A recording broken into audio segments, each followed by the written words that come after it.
Hi, everyone. Come on in. Come on in. We're very happy to see you. We're just going to take a few minutes to let everyone come into the virtual room.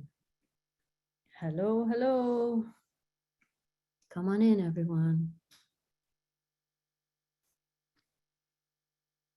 Hi, so happy to see you. Just come on in.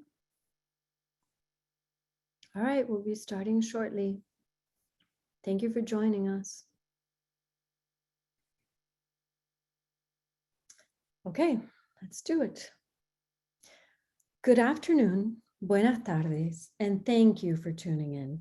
On behalf of all of us at the locally based, independently owned bookstore, Books and Books in Miami, Florida, and in partnership with Miami Book Fair and our indie bookstore partners, Book Passage in Corte Madera, California, Square Books in Oxford, Mississippi, the King's English in Salt Lake City, Utah, and University Bookstore in Seattle, Washington, it's my pleasure to welcome you to a virtual afternoon with Galit Atlas to discuss emotional inheritance, a therapist, her patients, and the legacy of trauma. In this transformative book, Galit entwines the stories of her patients, her own stories, and decades of research to help us identify the links between our life struggles and the emotional inheritance we all carry. Dr. Galit Atlas is a psychoanalyst and clinical supervisor in private practice in New York City. She is on the faculty of the New York University postdoctoral program in psychotherapy and psychoanalysis. She is a faculty member of the National Training Programs and the 4-year adult training program of the National Institute for the Psychotherapies. Dr. Atlas has published 3 books for clinicians and numerous articles and book chapters that focus primarily on gender and sexuality. Her New York Times publication, A Tale of Two Twins, was the winner of a 2016 Gradiva Award. A leader in the field of relational psychoanalysis, Dr. Atlas is a recipient of the André Francois Research Award and the NADTA Research Award. She teaches and lectures throughout the US and internationally.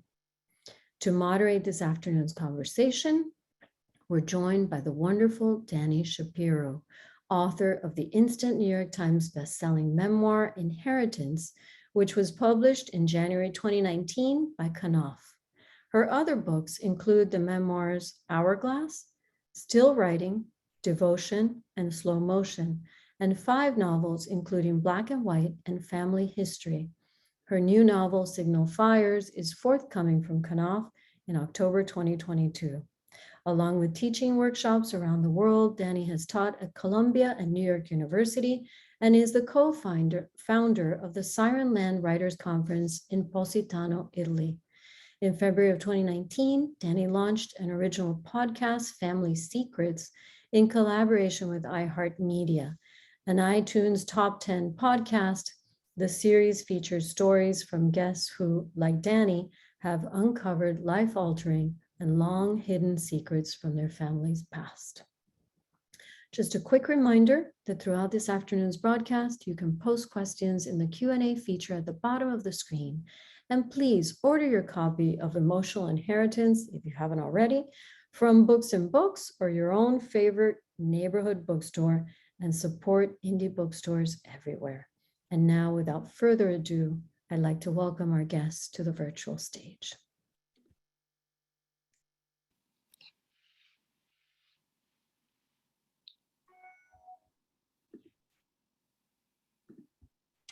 Hi, Galit. Hello, Dani. Thank you Christina. so much for being here with me. Oh, it's such a joy and a pleasure. And Christina, I want to thank you for that lovely introduction, and to all of the wonderful indie booksellers that have made this event possible. It was like a list of my favorite booksellers. Um, and I was just sitting and listening to Christina introduce us and thinking that it's one of the great gifts of what I do, and what you do, that we became connected. your wonderful, lucid, brilliant book landed in my inbox.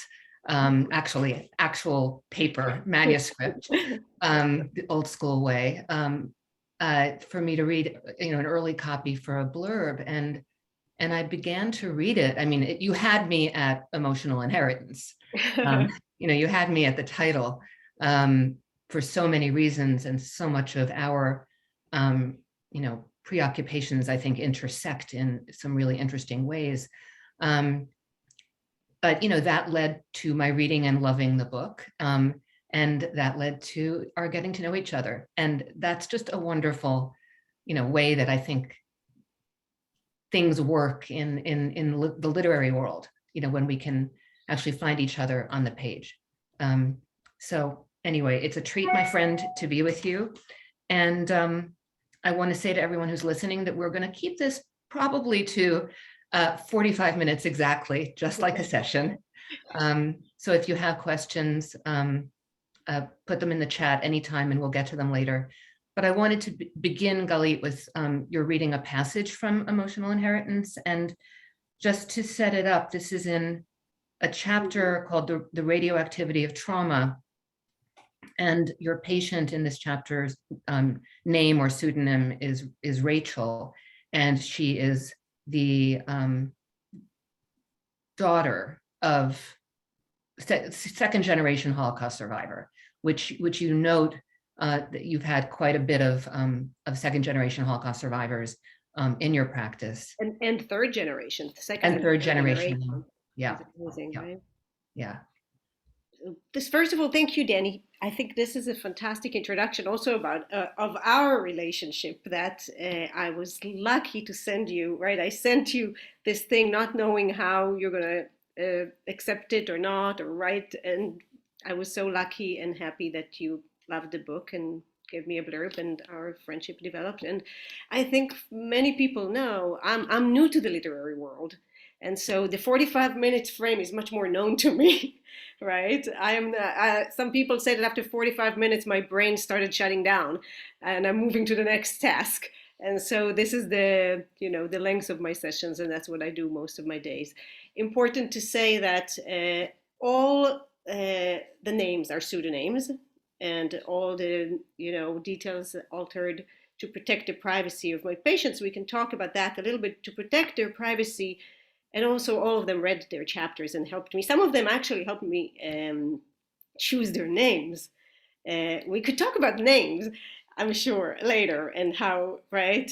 Yes. So I'll leave it in that, and let's go to the passage from Rachel. Rachel's story. Rachel came to therapy because she was conflicted about having children. And none of that on the surface looked like it was related to anything in her history or her family history. So when she comes in, she tells me in a casual way, and I always ask people to tell me something about the family and the family history. And she was telling me that her grandfather survived Auschwitz. Nothing. It's irrelevant. It's not at all related to what we're talking about. And of course, as all of you can probably already smell, it is very much related to what we find out. I think I'm going to keep it as a secret. But this is from that chapter. An important question comes to the surface. Is it better for the next generation of trauma survivors to know or not to know? Does it even matter, assuming our ancestors' trauma finds its way into our minds anyway? This dilemma preoccupies many parents who worry about the impact of their suffering on their children and try to minimize the damage. Parents want to protect their children from carrying their pain, and children try to protect their parents from having to reveal and relive their traumas. This unconscious collusion between parents and child is one that aims to avoid pain. And it contributes to the repression of those experiences, which become unspoken secrets. When it comes to talking about trauma, we always walk the delicate line between too much and not enough, between what is too explicit and what is secretive, what is traumatizing and what is repressed, and thus remains in its raw, wordless form. We are usually caught in that binary between two extremes, because when it comes to trauma, regulation is always a challenge. I was so struck just listening to you read by this phrase, raw, wordless form. I think one of the words that comes up in your book most often is the word unspeakable.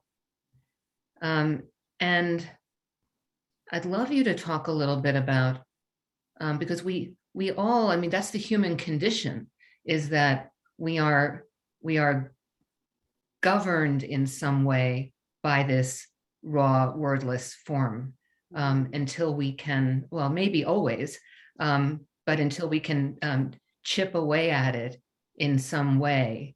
I'm trying to remember who, I think it was Jung, who said, until we make the unconscious conscious, it will direct our life and we will call it fate.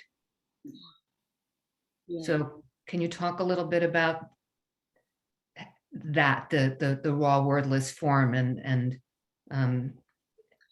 no, this is a really fundamental, right? Not only to what we call the intergenerational and what to some degree, I think what I add to the discussion in therapy in general on the unconscious is the intergenerational unconscious, and we can talk about that, right? What I add for clinicians even to look at as we are sitting in the room with a patient and not only listening, right? The patient is not the only person that is with us. We have at least two more generations in the room, the patient's parents and grandparents, at least, if not more than that.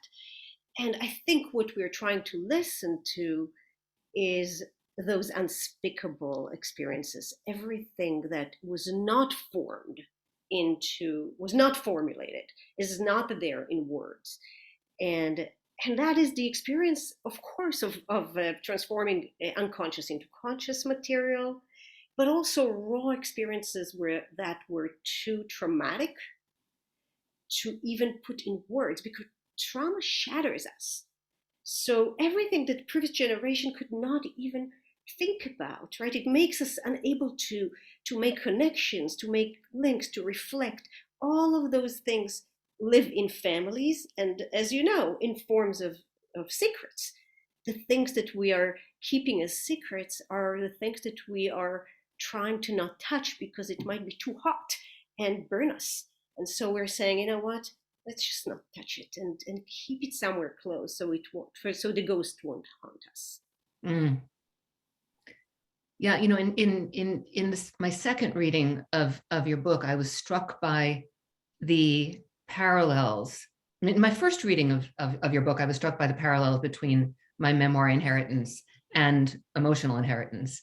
But in my second reading, I was struck by the parallels between emotional inheritance and my podcast, Family Secrets, because, you know, I've become a student of secrets in the last, I mean, I think I always have been, but actually in the last 5 years, kind of a conscious student of secrets. And the tagline in my podcast is the secrets that are kept from us, the secrets that are kept from us, the secrets we keep from others, and the secrets we keep from ourselves. And, you know, you address all of these, but I think most you address the secrets we keep from ourselves. Right. The book leads to that. So the book is divided to three parts. The first part is our grandparents and is mostly about trauma and what clinicians call intergenerational transmission of trauma. which is pretty incredible, because you could see, especially in the first part of the book, how we talk about grandparents' experience and how it impacts their grandchildren. And of course, this is always feels like, how does that happen, right? And people are very surprised, but it makes sense. And I think you end the book with the understanding that that makes sense, and think about your own life. The second part is about our parents' secrets. It's called The Secrets of Others, which is about not only about trauma, it's about anything that was kept isolated and we didn't talk about, including everything that happens before we were born, but also when we were young, and accidental pregnancies, right, or even depression, or things that happened when we were very young, and there is no evidence in our story for that. It's denied, or never we were not told about that. And then the third part is called Secrets We Keep from Ourselves, which is fascinating, because in that part, and even a little bit before, I really talk about secrets not only as things that we were not told about, but also things we know, but actually never thought about, which is the main experience, I think, the main feedback I get about the book, that a lot of people know about the family history, but they never make the link between their family history and their emotional struggle. And so I think those are one kind of secrets we keep from ourselves, right? Which is also related to our defense mechanism, and anything we do in order to avoid pain, or knowing anything that might dysregulate us or disturb us. So it's kind of a protective mechanism in some way, Yeah. but one that has consequences. Yeah. And that we're Always, haunted right? by. Because it means that we are blind to half of Right. what, right, Right. we carry. In your introduction, you write about the old adage, what we don't remember won't hurt us, or we often say, like, what we don't know won't hurt us. But we now know that is not true. That what we don't know absolutely does have the power to hurt us. And that, just because we don't remember something or it's been kept secret, that doesn't mean that it doesn't impact our lives. Right. In fact, I think we believe, and working with patients, it's very clear that what we don't know about ourselves and about our family history, but even about ourselves, hurts us even more than what we know. And it is intuitively, right, it feels right, because what you know, and think about any other things that you have more control over. You can't control what you don't know, so it keeps impact your life without your ability to do anything, and without you having any agency or ability to change. I was struck by this passage back in the Rachel chapter that you just read from, that comes a little bit before what you read, where you write, "There's an unseen, unconscious part of us that might go against our conscious goals and even attack and undermine them."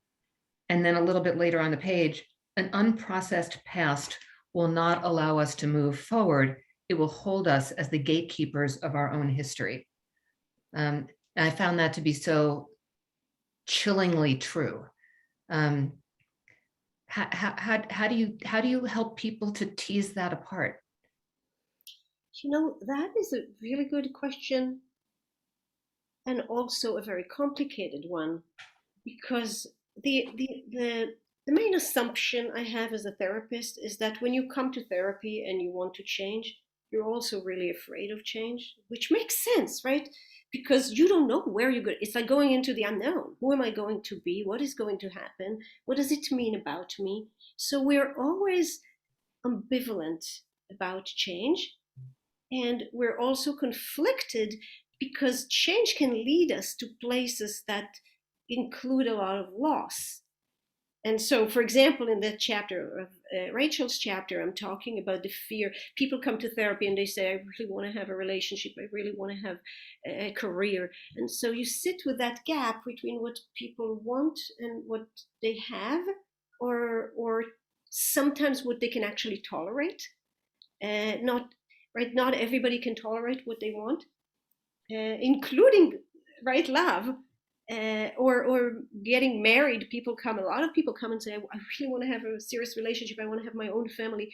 But having your own family, for example, means separating from your original family, or maybe so often or sometimes betraying a parent, or leaving them, or um, or growing up and becoming a grown-up. We all have a little bit of that, and I think many people can identify those things in all of us to a degree. Well, it strikes me too that those things that we want, that we think will resolve everything, that we think will fulfill us and make us happy, also all have price tags, right? So to live in that place where it's this sort of shimmering possibility, where it stays more as a fantasy, Right. can be a more comfortable place. And I would add to that, and I'm sure you've experienced this in your practice, but success, Totally. fame. Yeah, and I think the longing, right?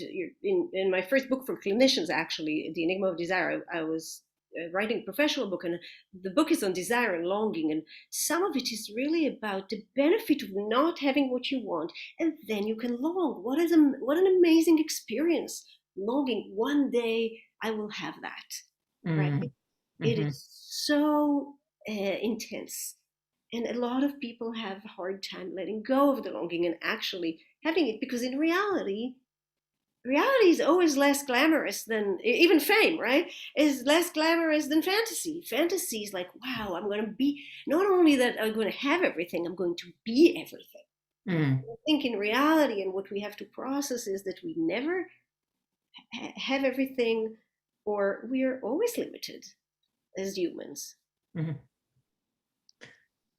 So talk to me a little bit about what made you decide to write this book. Your previous books were for clinicians.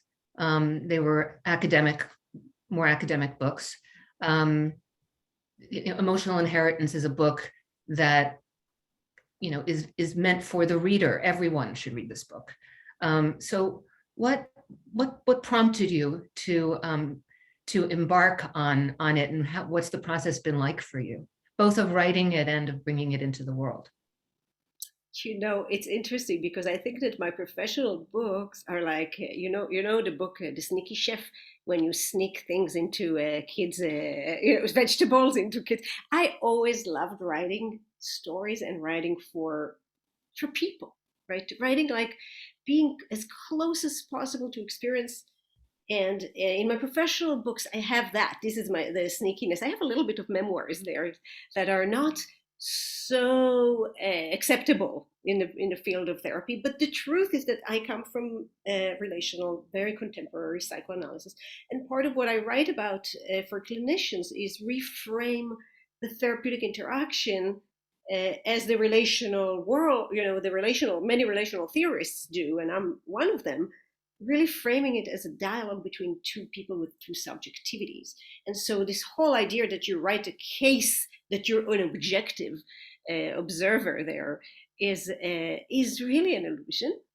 And in my second book, Dramatic Dialogue, I really talk about how this is a dramatic dialogue between two people. So in this book, I started as a piece that I wrote for the New York Times, and it's the Noah story that is now in the book. I think it's chapter 5, and that was the first piece I wrote, and I got a lot of feedback on that, and I think that was the beginning of this book.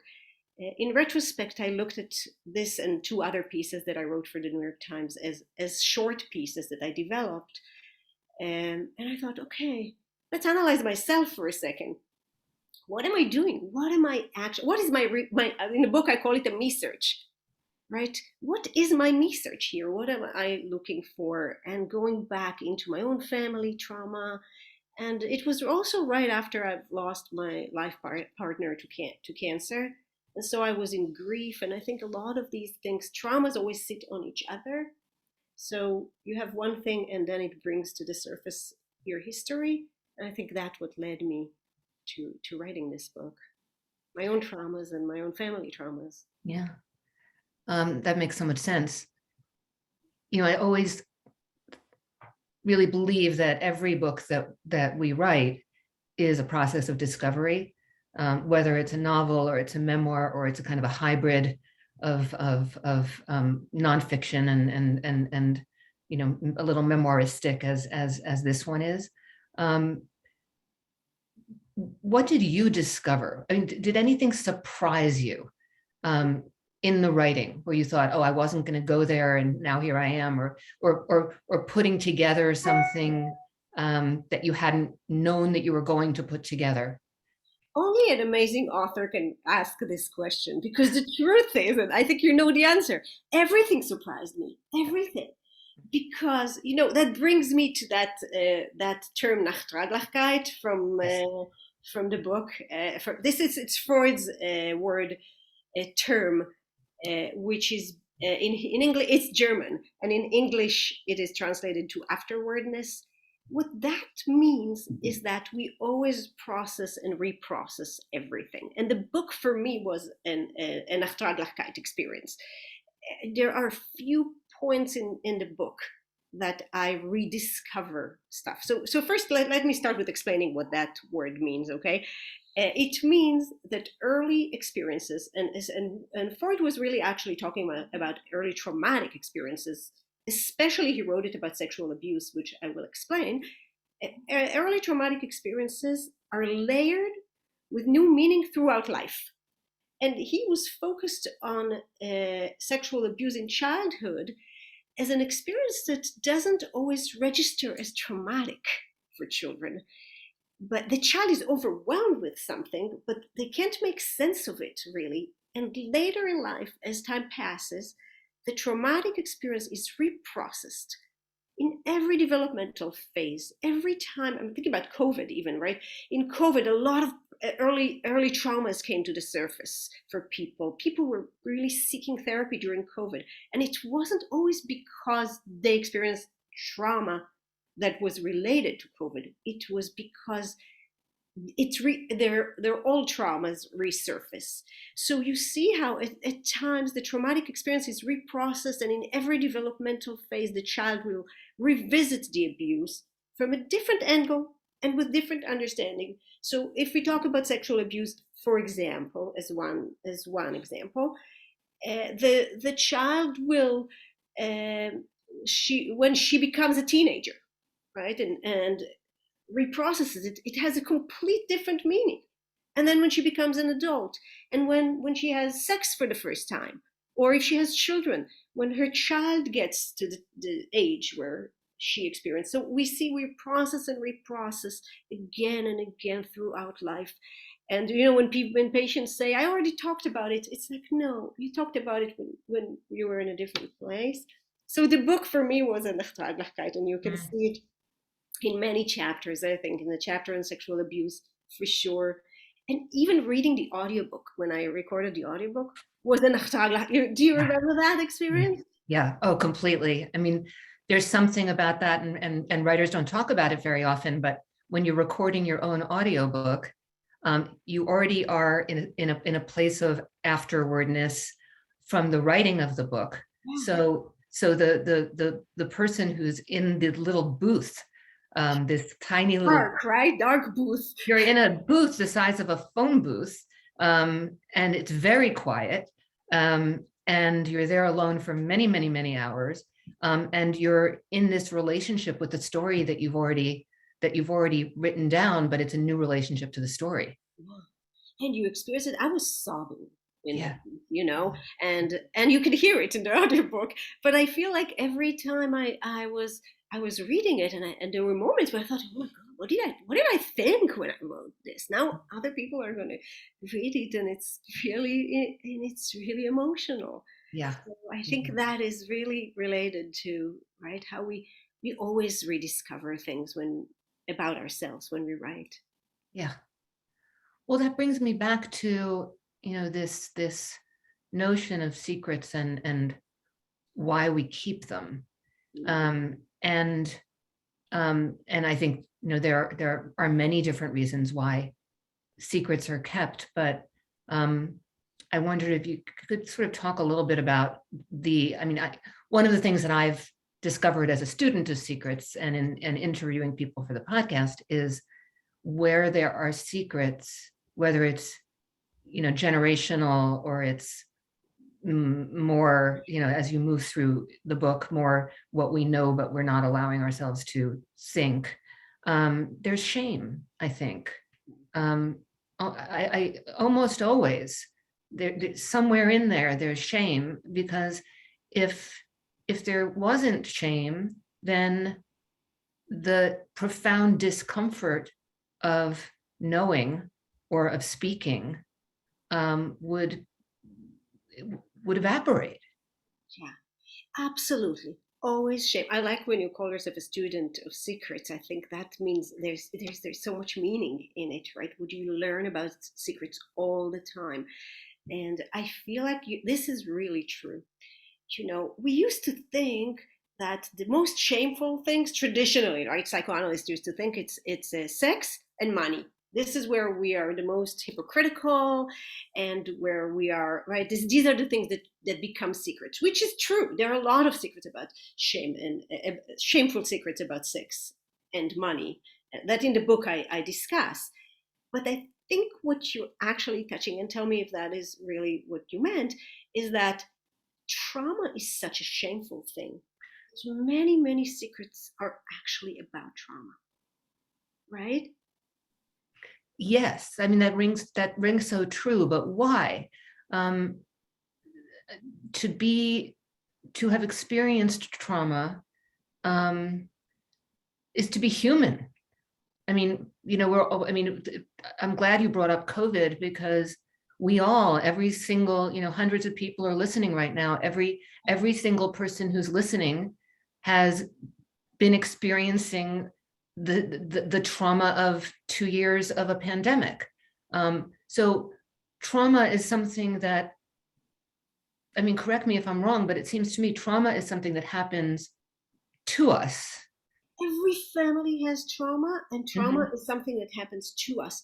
But that's why it is shameful, because we feel so helpless and so ashamed that we couldn't do anything. And of course, in our minds, in our omnipotent mind, I would say, we think maybe I could do something. And think about the Holocaust. Holocaust survivors were shamed for a whole generation. They didn't talk about the Holocaust because they were ashamed that they were victims. And victims are people who feel a lot of shame.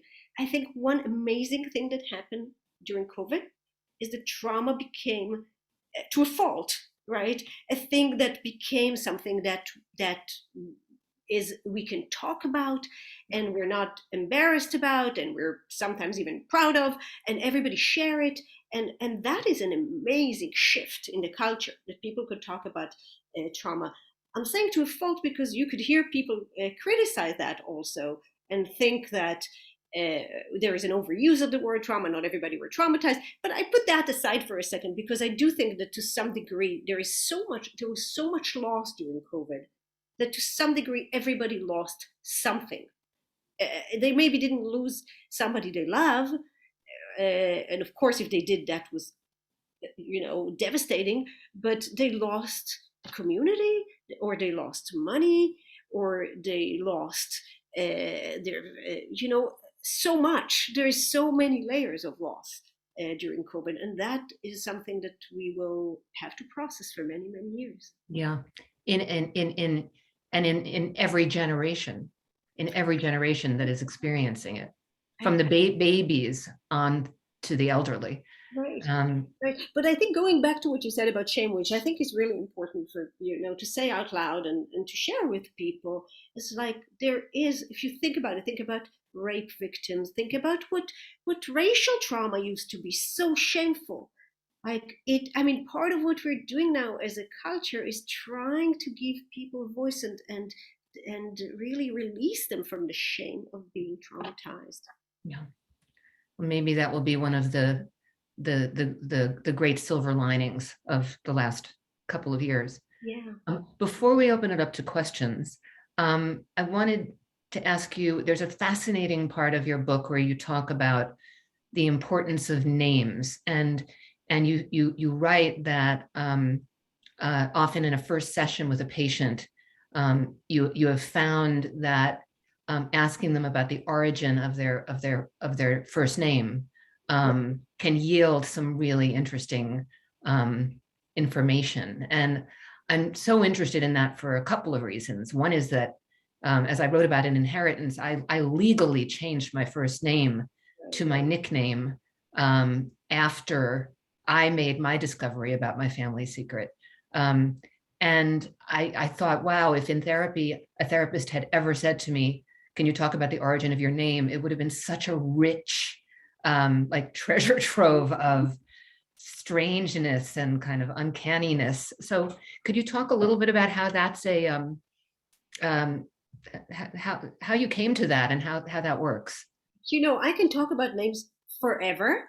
So I'm going to make it a little like contained, because as a therapist, I started around 25 years ago. I started as a child and family therapist, and usually there is one chapter in the book, by the way, where a patient who used to be my patient as a child comes back and sees me again as an adult. I think it's 16 years later, but I don't remember the exact years. But it's and I talk a little bit about what I used to do in the first session with families, and that is, first of all, you see the parents before you see the child, and then you have an intake, and you ask them questions about the family and about the child and what's the problem, and when the child started having this symptom that is usually the identified patient, and we can talk about that of the family. And then one of the questions I loved to ask parents is, tell me a little bit about your child's name. Who chose it? What is the story behind it? What is the meaning of it? So that thing I took with me when I at some point stopped seeing children and started seeing adults. Because I found that you find unbelievable information about you, as you said about your name. Like, you could, and my name, anybody. I don't think there is anyone who you ask them about their name and you wouldn't learn something about their family, like who was the mother and the father or the grandparents, or what were names hold hope in them for what you believe the child will be, or sometimes ambivalence, like really, really hidden ambivalence about pregnancies are in their names. Sometimes I have, for example, I talk about in the book about a woman that called her daughter something, a name that means mine, because she wanted to have the child, but her husband didn't. And she kind of like said, okay, this baby is mine. And that was the name. And only later, right, we learned that. And one thing, just to connect it with trauma, is that sometimes we find that people name children in the name of somebody that passed away, and we want to know what the story behind that is. And we sometimes find that there is a wish to heal or to repair or to do something that is related to the past with new baby. Mm. So evocative and interesting. I bet everyone listening right now is thinking about their name and what it means. I want to open it up to questions because we have a lot of wonderful questions.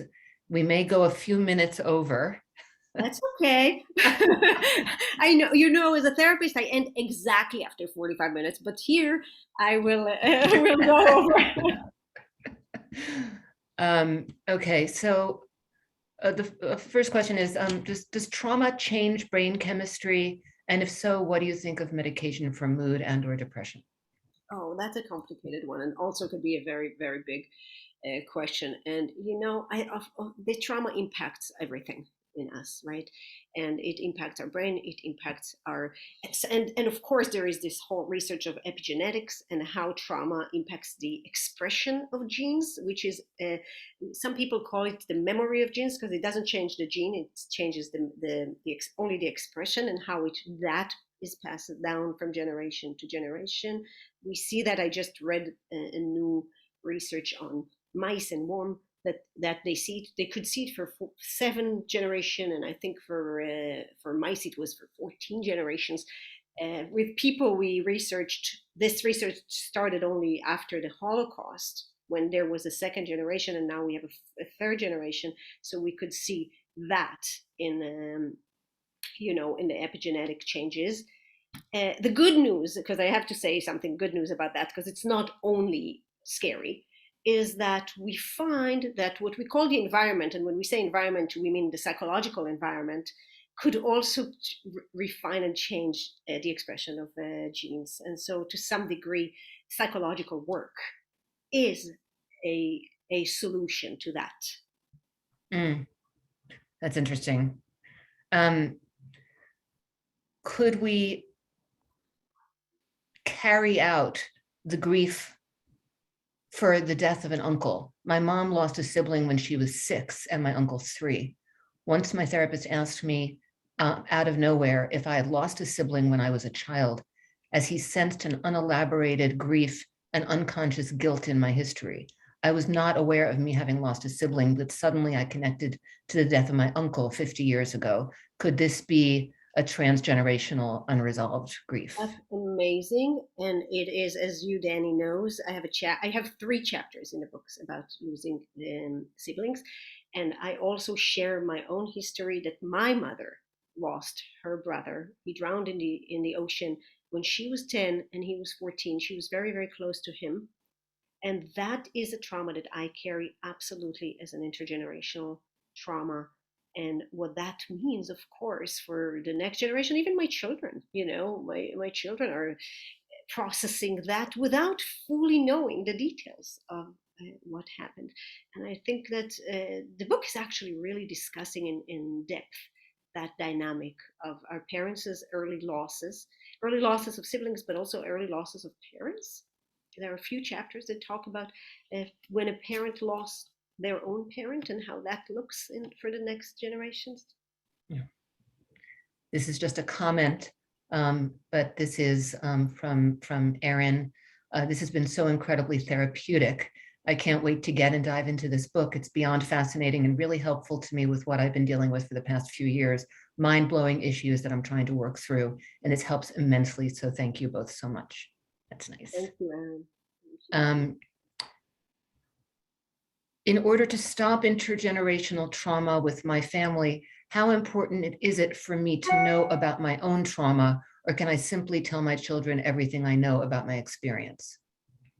This is a really good question, because I think that the first thing we have to do is to process it on our own before we communicate it with the next generation. Because what we don't want is to give them the unprocessed raw material that we process with them, right? And I'm thinking like there is a way in which, one thing that people told me after they read the book, and I thought it's really interesting, that the aha moment comes very quickly, because that connection between your parents and grandparents' history and your own emotional struggle, I'll call it, is just something you never thought about, right? And the minute you start thinking about it, it makes total sense. And so I think that is the time for us to reflect and to think about it and to talk about it. And it doesn't have to be in therapy. You could do it with other people, right? But I think that not yet with the next generation. I think that first of all, you process it, and then you give them something that is a little bit more processed, which is very difficult. I think to some degree we can never fully process things, and I struggle with that even with my own kids. How do I tell them my own traumas and my family traumas without using them to process my own experience? Mm-hmm. That makes sense? Yeah, very much. Lori asks, I have an adult child who believes he has recollections in his subconscious that are preventing him from living his life fully. He feels that psychotropic drugs will help him uncover these items which he feels are holding him back. Can you speak to this treatment modality? He has spent a considerable amount of time in traditional therapy. Thanks. I don't feel that I'm an expert in that to give the full answer. I know that the psychedelic is like an amazing new treatment, but it also has its own limitations and also its own risks. Mhm. So there is a lot of articles about that and a lot of books, and I've actually read a lot about that. Because I love knowing everything about everything in therapy and every modality, and even try most of those things. And I'm thinking like, yeah, there is, if they want and they can email me, I'll send them some information about this and to see what that means, because there are no miracles in any treatments, right? And these things that happen and you do something and it changes your life, that doesn't exist. It's an ongoing process, but those treatments are a good beginning sometimes. Okay, there's two questions that actually kind of go together. Um, is the tendency to feel shame about trauma something that is shared in other cultures, or is it just in the US? Mm. And the next one is, why does our culture suppress the reality of trauma? Trauma finds its healing in therapy or in creativity, but its language existence is not accepted as an everyday breathing part of our reality. Beautiful questions, and the answer is that trauma is shameful in every culture that I am aware of.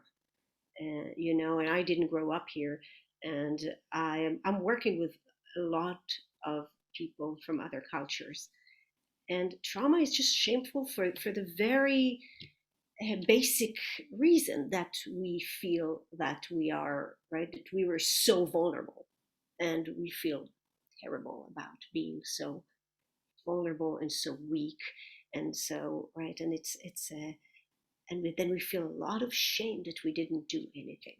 And Mhm. so, yeah, and I think that is really, it's true. And it takes time, I think, in processing. And even when we talked about Holocaust before, Holocaust survivors now have a voice, and their children have a voice, and their grandchildren have a voice.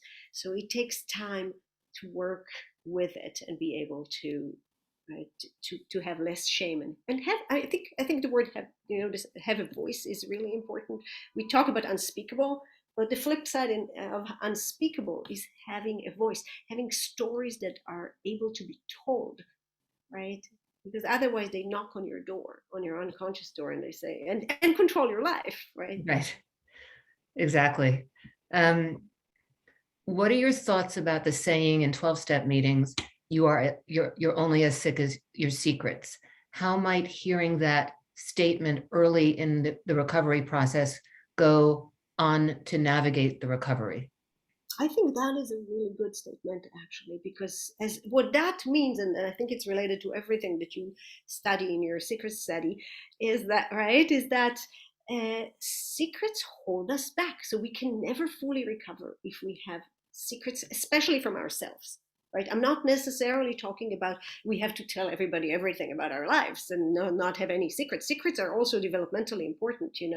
Children who cannot keep secrets from their parents are usually have a problem separating from their parents because they Mhm. do believe, right, in some magical thinking that their parents can read their minds. Mm. So that is just to explain that secrets are developmentally an important things, and we're not claiming here that you should never have any secrets from anyone, but I think that emotional honesty and keeping secrets from yourself is a really really important process.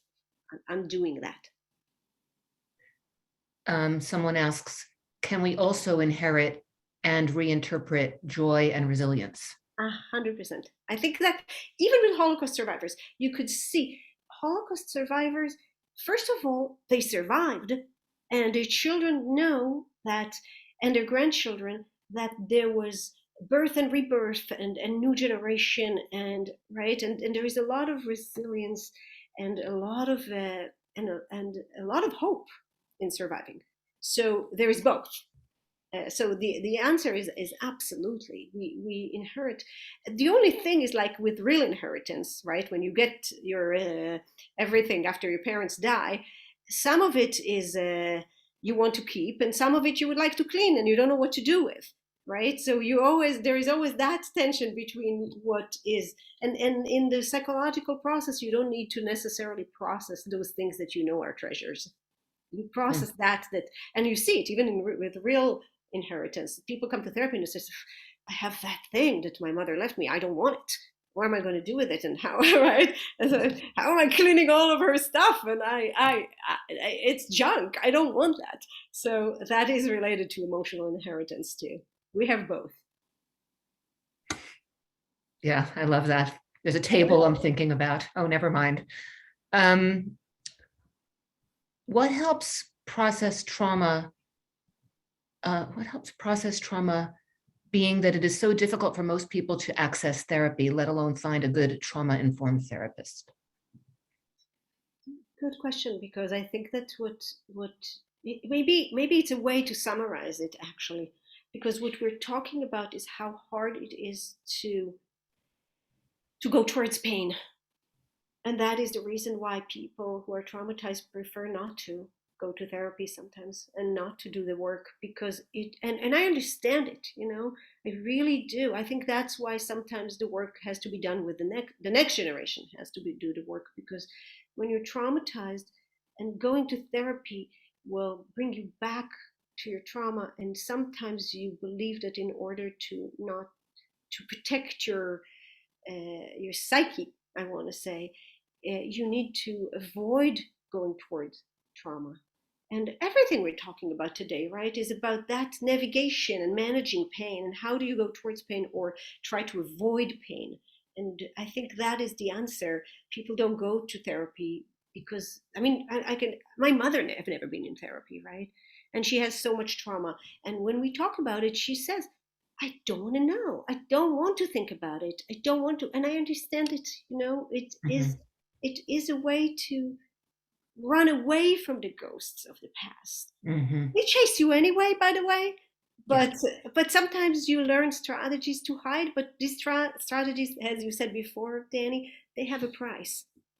Pay a price for not. It's like saying, I'm not going to walk in this street because something happened to me there. So all your life you have to go around. It takes you more time, to go around. It takes a lot of energy to know where not to go. That's so true. I'm just going to read a couple more questions. Okay. Well, this is more of a statement, but I think you could respond to it, which is, isn't one reason for remaining silent to do with the shock of what happened? It paralyzes us. It can also lead to dissociation. I believe we can only fall apart and feel the pain of what happened when we are in a safe situation. 100%.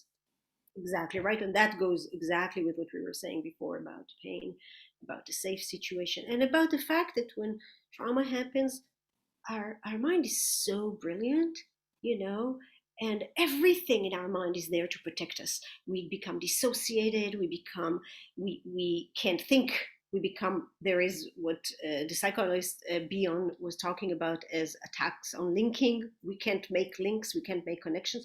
All of that is in order to maintain our well-being. And all of those things that we see and think, that person is so dissociative. We have to respect those defenses. They are there to protect us. I think I'll end with this question because it's kind of an open-ended question. How do we begin to recognize our family's trauma? I love this question because I think it is very surprising for many people to learn how much we don't even ask about our family trauma, right? How much we never, and I think that, as I said before, sometimes when you understand that frame, you immediately start thinking about things you already know, but then you also form questions, which is in the therapy process, it is as important as finding answers. Is first of all to say, okay, what is the question really? What am I asking? What do I need? Right? And so framing a question is, what actually happened? I know a little bit about my grandmother have been she lost her mother and that happened, but what I want to know the details. And so I think some of it is really in the last chapter I talk about the subtitle of it is like open the door. It's every emotional process starts with a decision to search, to become active agents in transmitting our faith into destiny, which is destiny, is what we are, is where we go, and we could control, and we could become agents in, we could influence and change. Mm. That's beautiful, and I think that's a wonderful place to stop, even though there's so many robust, people are just really fascinated by this conversation that your book has really sparked. So, What I a, will what read a, all of those questions and the comments after, but thank you so much, Dani. oh, thank you, Galit. Such a joy to be with you. thank you both so much. What a fantastic conversation. I've been jotting down all kinds of things. I can't help thinking, Galit, how do you handle all of your patients' trauma? Like, how do you balance all of that out if you're, as you're listening, as you're trying to help? That must be quite a challenge as well, for you. And wondering, are you taking any new patients? I am not, actually. I'm not taking new patients. It's one way of me taking care of myself, is limit the hours that I work, right? Great. And I work with myself, so I do my own emotional work, and that is, I think that is, so to speak, speaking of secrets, the secret of therapy is that the therapists have to work with themselves too. Well, you are both wonderful, and we are so grateful that you joined us today and that you shared all of this amazing insight about your new book, Emotional Inheritance. It's fantastic. We carry it at Books and Books, so please don't hesitate to order it from us or from your own neighborhood bookstore. And thank you so much to all of our indie bookstore partners on this event and to Miami Book Fair. And I hope that I will see both of you in Miami sometime soon in person. Thank you, Christina. Thank you Thanks, for Christina. this. Thank you to everyone for watching. Okay, bye. Bye. Be well.